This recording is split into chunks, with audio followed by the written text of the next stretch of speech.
Bismillahirrahmanirrahim. Assalamualaikum warahmatullahi wabarakatuh. Puji syukur atas kehadirat Allah Subhanahu wa Ta'ala. Atas berkat dan nikmatnya lah kita dapat melakukan kuliah pada hari ini. Dan tak lupa juga kita kirimkan salam serta salawat atas Nabi junjungan kita Muhammad Sallallahu Alaihi Wasallam.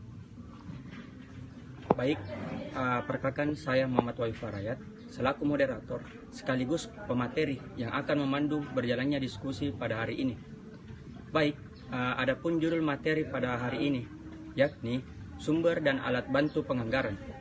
Baik, di sini saya akan menjelaskan sumber budgeting anggaran atau anggaran. Budgeting anggaran adalah rencana organisasi,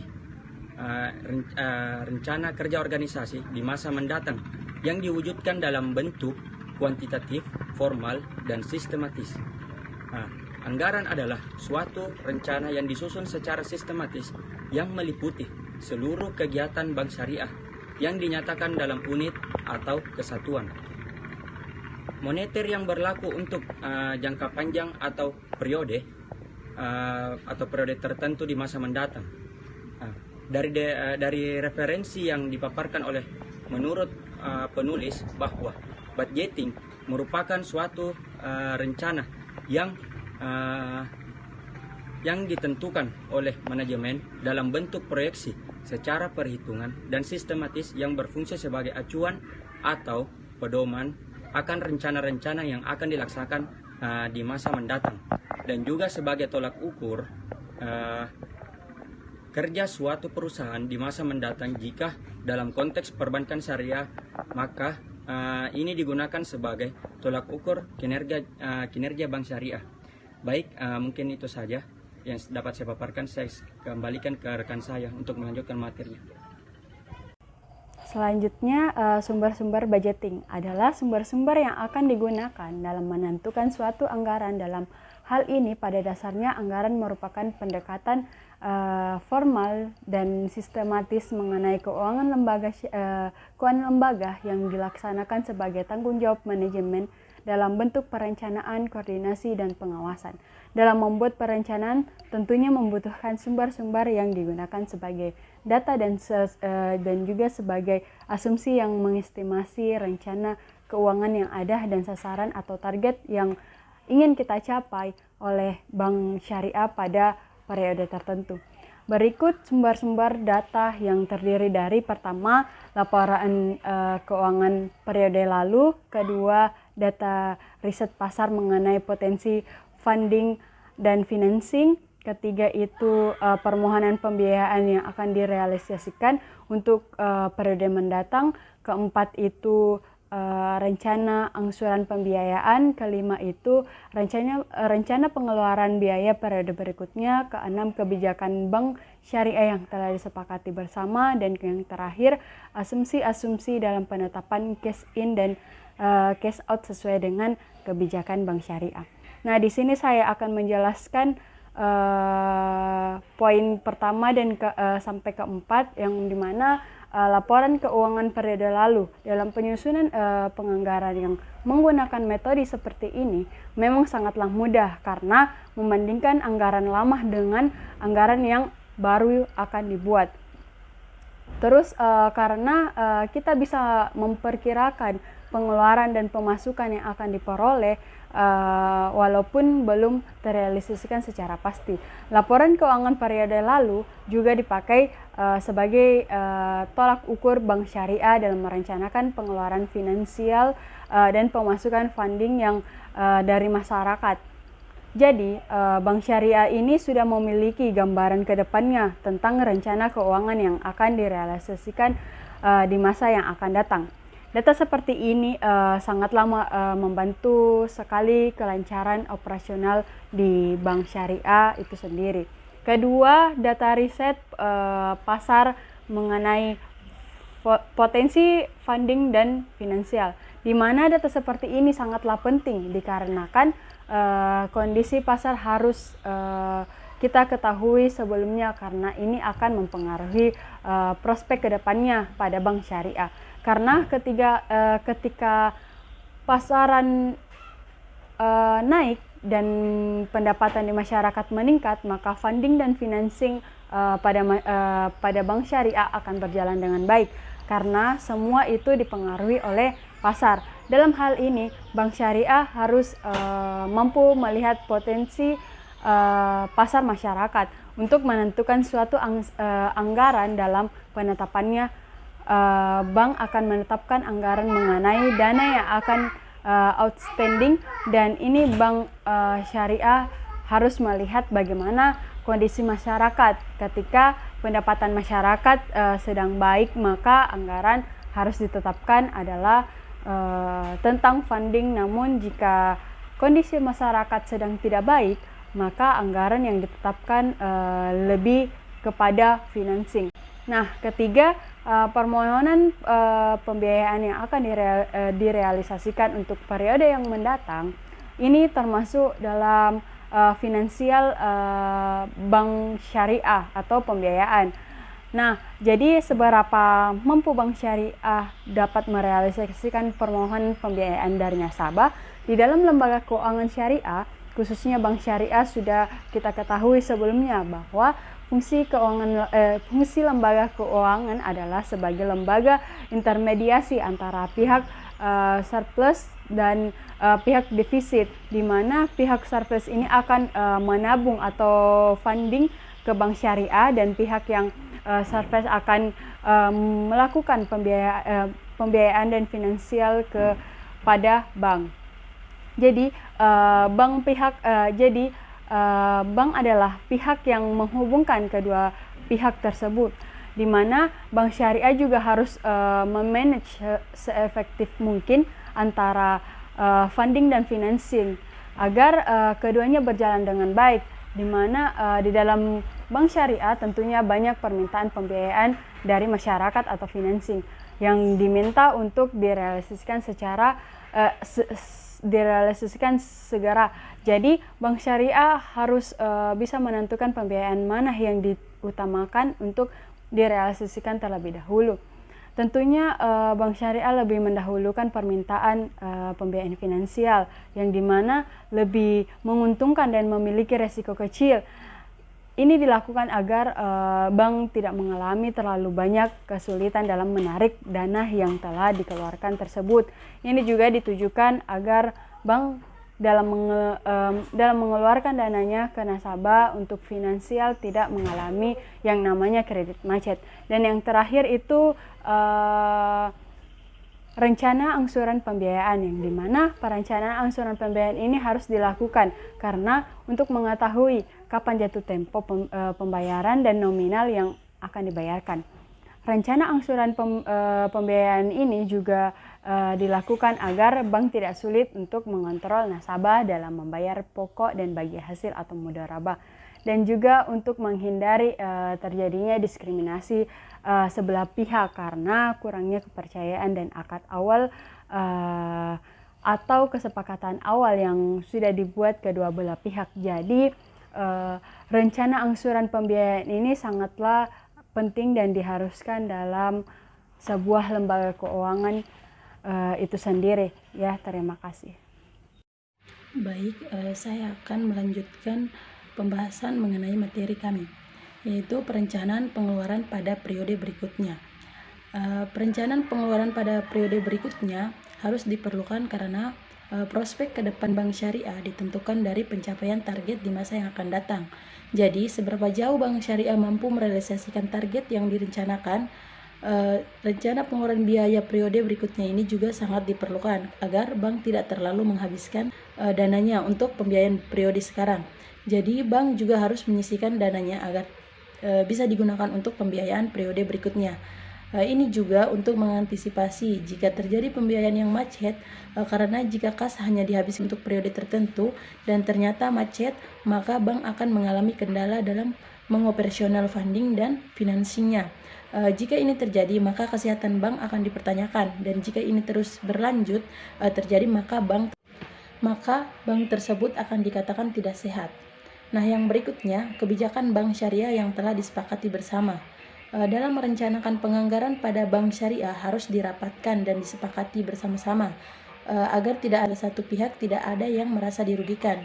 kebijakan bank syariah memang harus disepakati bersama, karena kebijakan yang diambil akan mempengaruhi setiap bagian manajemen bank syariah itu sendiri. Jadi setiap kebijakan itu harus disepakati bersama-sama agar mengalami kejadian seperti di atas. Jadi yang berikutnya itu asumsi-asumsi dalam menetapkan cash in dan cash out sesuai dengan kebijakan bank syariah. Nah, dalam membuat perencanaan tentunya membutuhkan sumber-sumber yang digunakan sebagai data dan juga sebagai asumsi dalam mengestimasi rencana keuangan dan sasaran target yang akan dicapai pada periode tertentu. Nah, jadi menurut penulis bahwa sumber-sumber budgeting ini berasal dari beberapa elemen, yaitu laporan keuangan periode lalu, data riset pasar mengenai potensi funding dan financing, permohonan pembiayaan yang akan direalisasikan untuk periode yang akan datang, rencana angsuran pembiayaan, rencana pengeluaran biaya periode berikutnya, kebijakan bank syariah yang telah disepakati bersama, dan asumsi-asumsi dalam penetapan cash in dan cash out sesuai dengan kebijakan bank syariah. Baik, saya akan melanjutkan materinya yaitu alat bantu budgeting atau anggaran. Alat bantu yang sederhana yang digunakan melakukan budgeting adalah aliran khas atau cash flow, yaitu format keuangan yang mengilustrasikan target-target mengenai mengalirnya dana masuk atau cash in dan dana keluar atau cash out, serta saldo kas pada suatu periode tertentu. Dalam praktiknya, selama bank syariah beroperasi terdapat dua macam aliran, yaitu kas masuk atau cash inflow dan kas keluar atau cash outflow. Aliran kas masuk merupakan uang kas yang masuk ke bank syariah atau penerimaan uang. Misalnya perolehan pendapat yang didapatkan dari dana yang outstanding seperti pendapatan bank dari investasi mudharabah, musyarakah, lalu fee dari ijarah, dan pelayanan bank-bank lain.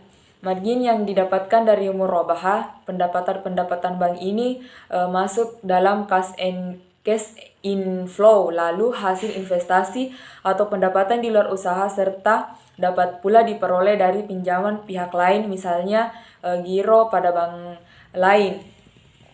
Adapun kas keluar merupakan uang yang dikeluarkan untuk finansial gaji karyawan. Uang keluar dapat berupa sejumlah uang yang digunakan untuk melakukan investasi bank yang berkaitan dengan bidang usaha maupun tidak. Aliran kas masuk dan aliran kas keluar ini akan terus-menerus terjadi sepanjang bank syariah tersebut beroperasi. Oleh karena itu, pihak manajemen perlu mengatur baik aliran kas masuk atau aliran kas keluar. Hal-hal yang perlu diatur misalnya agar jumlah yang masuk selalu lebih besar daripada jumlah uang yang keluar. Dengan demikian, keseimbangan cash flow bank syariah dapat terjamin. Apabila kas terlalu kecil, maka akan berbahaya karena akan menghambat aktivitas bank syariah itu sendiri. Oleh karena itu, bank syariah merupakan likuiditas untuk memenuhi kebutuhan jangka pendek bank. Untuk mengantisipasi defisit anggaran atau budgeting deficit di dalam lembaga keuangan, jika ada arus kas, tentunya ada laporan arus kas. Laporan arus kas melaporkan arus kas masuk maupun arus kas keluar perusahaan selama periode. Laporan arus kas ini akan memberikan informasi yang berguna mengenai kemampuan perusahaan dan menghasilkan aktivitas operasi, melakukan investasi, melunasi kewajiban, dan membayar dividen. Dari asumsi yang didapatkan mengenai alat bantu budgeting, salah satunya adalah aliran kas. Aliran kas Materi selanjutnya tentang format cash flow. Bentuk cash flow sangat bervariasi, tidak ada satu bentuk baku yang dipakai secara umum. Bervariasi di sini dimaksudkan bahwa cash flow digunakan menurut keperluan dan kebutuhan masing-masing pihak yang menggunakannya, karena di setiap lembaga keuangan atau perusahaan memiliki cara dan manajemen tersendiri dalam menetapkan arus kasnya. Ini dilakukan karena setiap lembaga keuangan memiliki kebutuhan dan keuntungan yang berbeda-beda dan memiliki tujuan yang berbeda pula. Jadi, format cash flow ini bersifat fleksibel dan digunakan menurut kebutuhan lembaga yang menggunakannya tersebut. Walaupun demikian, apapun bentuk yang dipakai, format cash flow tersendiri dari komponen-komponen berikut ini. Yang pertama, saldo awal kas atau beginning cash balance, yaitu jumlah uang tunai atau kas yang dimiliki perusahaan di awal periode. Jadi, saldo awal kas itu berbentuk uang tunai. Yang kedua, yaitu cash masuk atau penerimaan kas, atau biasa disebut dengan cash inflow, yaitu aliran kas yang diterima oleh perusahaan selama waktu tertentu sebagai dengan interval perhitungan sehari, sebulan, triwulan, dan seterusnya. Yang ketiga itu total kas yang tersedia atau total cash available, yaitu penjumlahan antara saldo awal kas dengan penerimaan tunai periode yang bersangkutan. Saldo ini menunjukkan total uang tunai yang dimiliki perusahaan untuk periode tersebut. Kas yang tersedia inilah yang dipergunakan perusahaan untuk membayar semua kewajiban tunainya. Jadi, total kas ini adalah keseluruhan jumlah kas yang ada di dalam suatu bank syariah itu sendiri. Jadi, semua pendapatan dan jumlah saldo awal kas dijumlahkannya, maka akan disebut total kas yang tersedia. Selanjutnya itu kas keluar atau pengeluaran kas atau biasa disebut dengan cash outflow, yaitu aliran pembayaran kas atau tunai yang dilakukan perusahaan. Komponen ini adalah kebalikan dari cash inflow. Pada cash inflow, perusahaan menerima uang tunai, maka pada cash outflow, perusahaan mengeluarkan uang tunai. Yang kelima yaitu surplus atau defisit kas perusahaan atau biasa disebut dengan net cash surplus or deficit, yaitu selisih antara total kas yang tersedia dengan cash outflow. Baik, bismillahirrahmanirrahim. Assalamualaikum warahmatullahi wabarakatuh. Saya akan melanjutkan materi dari Saudari Nur Sarita yang terkait jika kas devisa, maka ada dua kemungkinan. Yang pertama, angsuran pokok pinjaman itu terlalu besar. Yang kedua adalah perusahaan membentuk tambahan pinjaman untuk menutupi kekurangan kas tersebut. Poin C, bila defisit hanya terjadi pada internal awal, berarti terdapat kebutuhan akan gratis periode untuk pinjaman jangka panjang yang diberikan.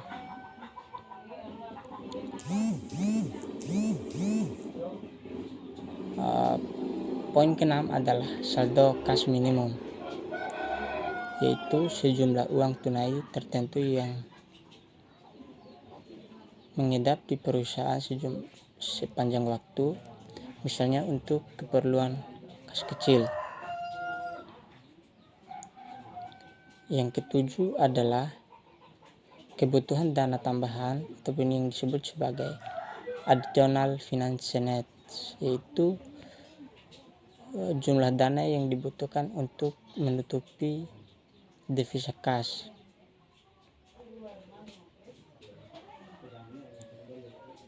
Yang ke-8 adalah ending cash balance atau saldo kas akhir, yaitu posisi kas di akhir periode setelah memperhitungkan kebutuhan dana tambahan. Selanjutnya teman-teman bisa melihat di pepet ataupun makalah kami. Mungkin itu saja yang bisa saya paparkan. Terima kasih banyak.